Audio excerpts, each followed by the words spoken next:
السلام علیکم ورحمۃ اللہ وبرکاتہ۔ میرے پیارے آقا علیہ الصلوۃ تسلیم کے پیارے دیوانوں، خاتون جنت حضرت فاطمۃ الزہرا رضی اللہ تعالی عنہا کی کنیزوں، اس وقت ہم اور آپ سیدنا آدم علیہ السلام کے تعلق سے درس سماعت کر رہے ہیں۔ آئیے اس درس کے سلسلے کو آگے بڑھاتے ہیں۔ انبیاء کرام گناہوں سے پاک ہیں۔ انبیاء کرام تمام صغائر اور کبائر گناہوں سے پاک ہوتے ہیں۔ معاذ اللہ، انبیاء کرام سے گناہ سرزد ہوں، یہ ہو ہی نہیں سکتا۔ علامہ راضی رحمت اللہ تعالی علیہ نے اس پر کئی دلیلیں قائم کی ہیں۔ آپ فرماتے ہیں، پہلا، اگر انبیاء کرام سے گناہ سرزد ہوں تو ان کا مرتبہ اپنی امتوں کے نافرمان گناہگار لوگوں سے بھی کم ہوگا، اور یہ جائز نہیں۔ وجہ یہ ہے کہ انبیاء کرام کے مراتب بہت بلند ہوتے ہیں، انہیں اعلیٰ درجہ کی بزرگی اور شرافت حاصل ہوتی ہے، اور جو اعلیٰ درجہ رکھتے ہوں ان سے گناہ سرزد ہو تو وہ بہت زیادہ برے سمجھے جاتے ہیں۔ اللہ تعالیٰ نے فرمایا، مفہوم: اے نبی کی بیویوں، جو تم میں صریح حیا کے خلاف کوئی جرت کرے اس پر اوروں سے دگنا عذاب ہوگا۔ اس سے مراد شوہر کی اطاعت میں کوتاہی کرنا اور اس کے ساتھ بد اخلاقی سے پیش آنا ہے، کیونکہ بدکاری سے اللہ تعالی انبیاء کی بیویوں کو پاک رکھتا ہے۔ بہرحال جس شخص کی خصوصیت اور فضیلت زیادہ ہوتی ہے، اس سے اگر قصور واقع ہو جائے تو وہ قصور بھی دوسروں کے قصور سے زیادہ سخت قرار دیا جاتا ہے۔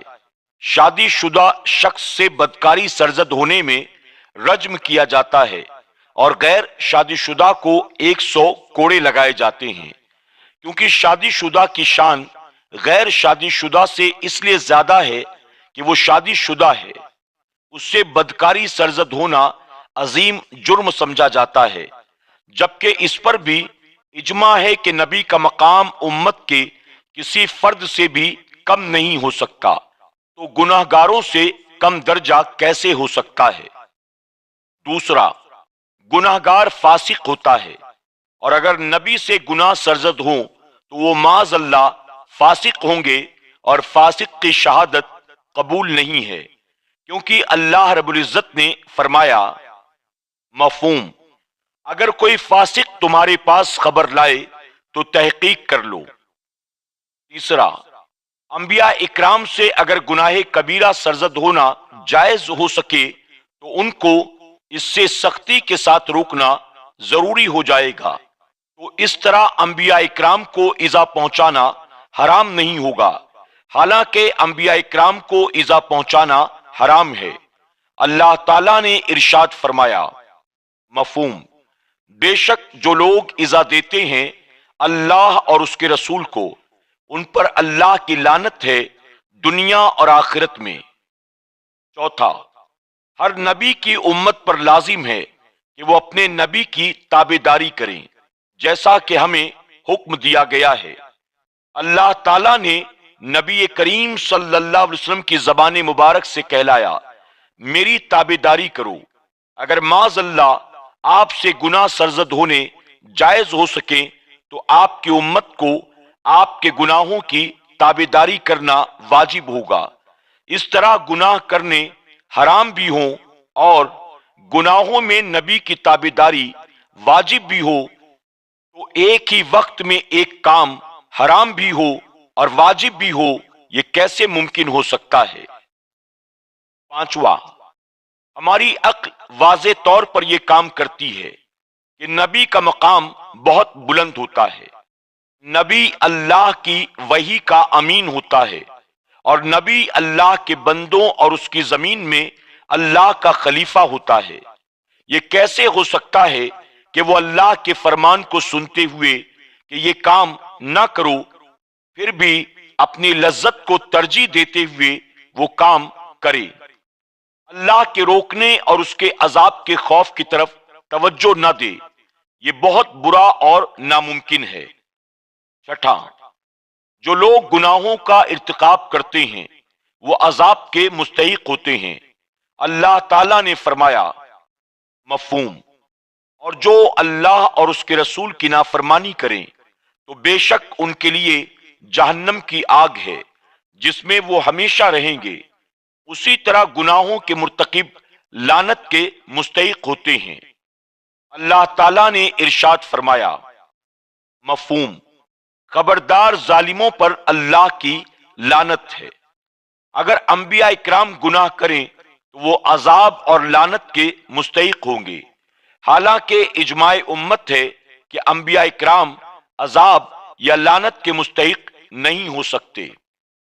सातवां, अंबिया इकराम लोगों को अल्लाह ताला की इताअत का हुक्म देते हैं। अगर खुद उस पर अमल ना करें तो उन पर सादिक आएगा।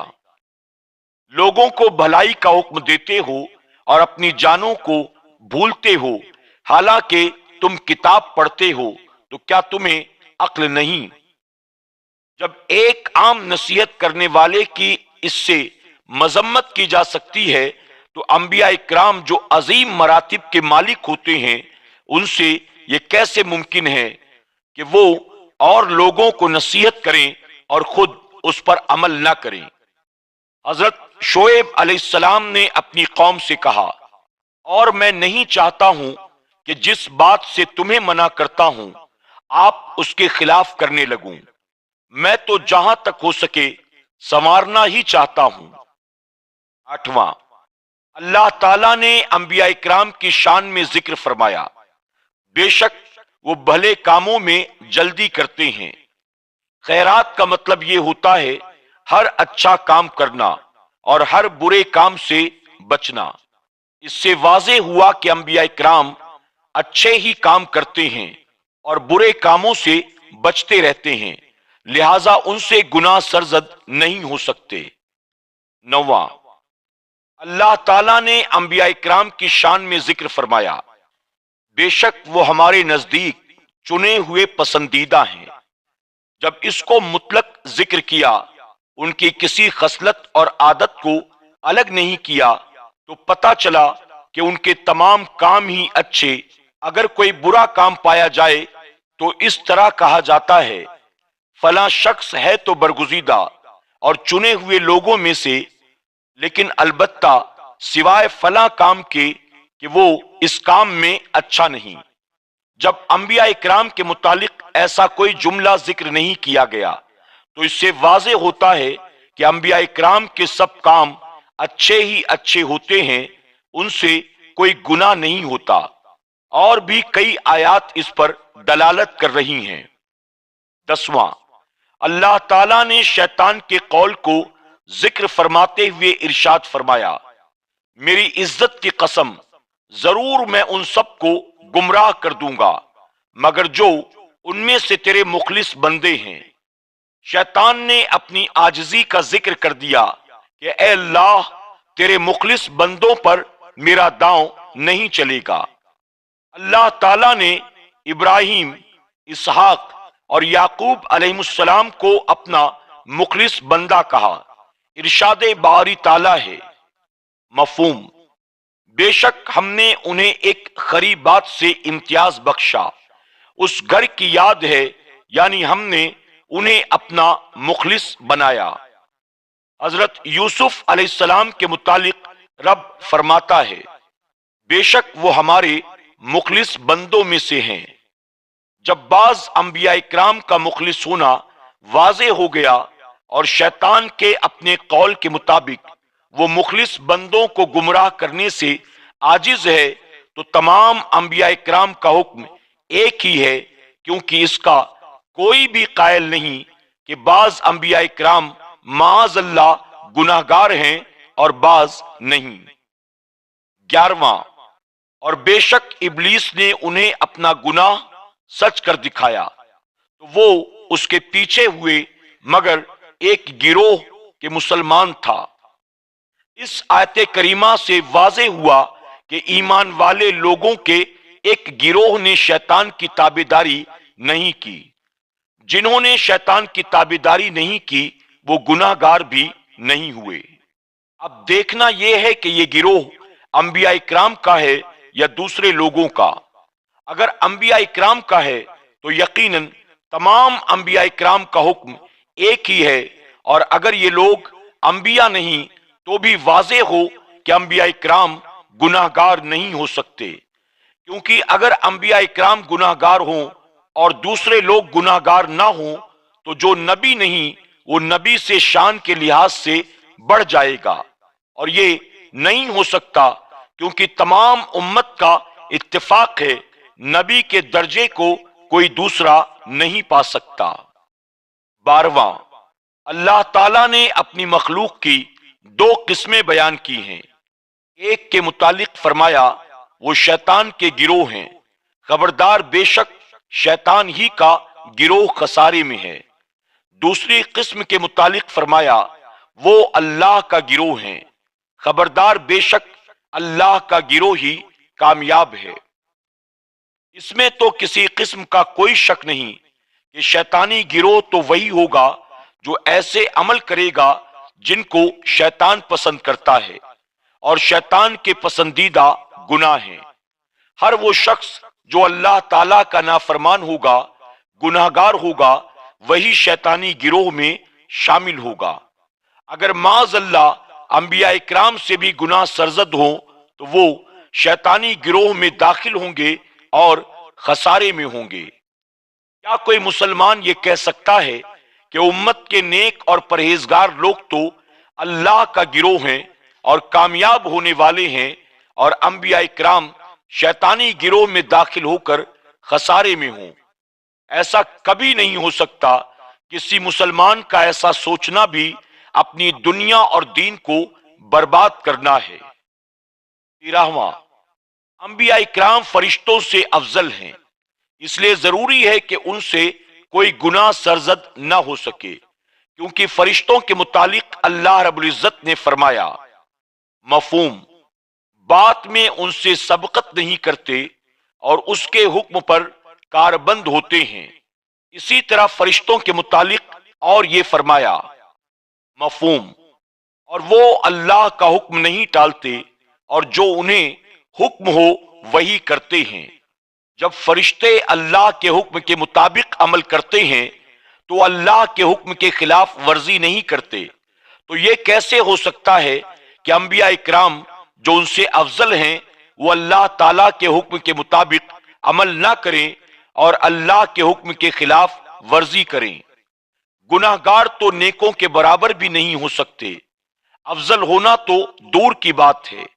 अल्लाह ताला ने फरमाया, मफहूम, क्या हम उन्हें जो ईमान लाए और अच्छे काम किए उन जैसा कर दें जो जमीन में फसाद फैलाते हैं, या हम परहेजगारों को शरीर बेहुक्मों के बराबर ठहरा दें?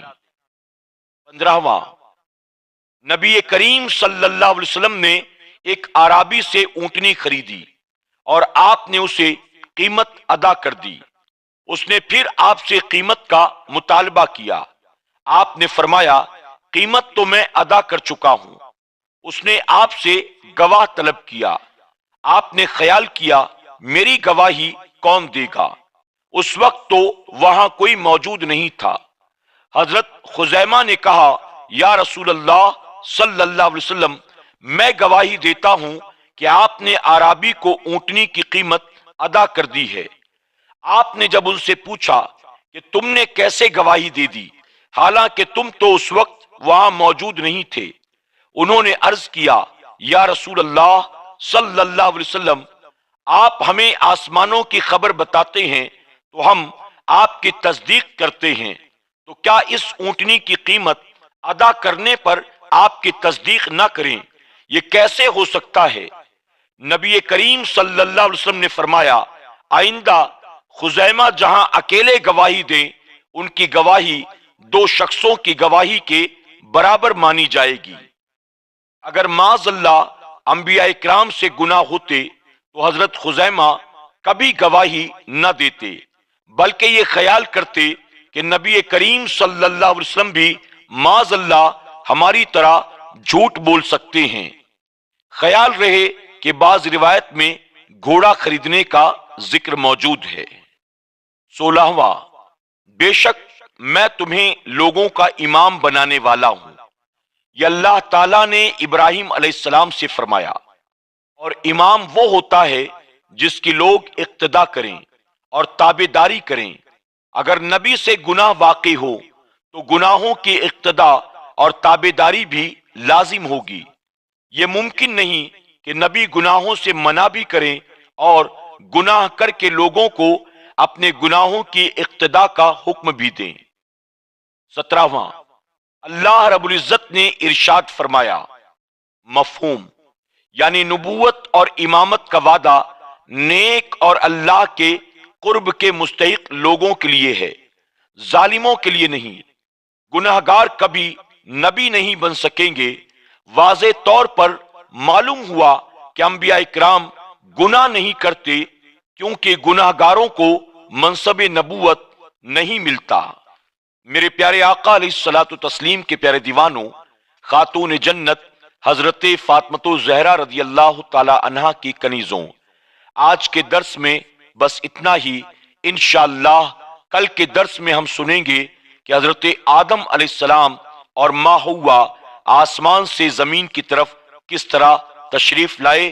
تب تک کے لیے ہمیں اجازت دیں، اپنا خیال رکھیں اور اپنی دعاؤں میں ہمیں ضرور یاد رکھیں۔ السلام علیکم ورحمۃ اللہ وبرکاتہ۔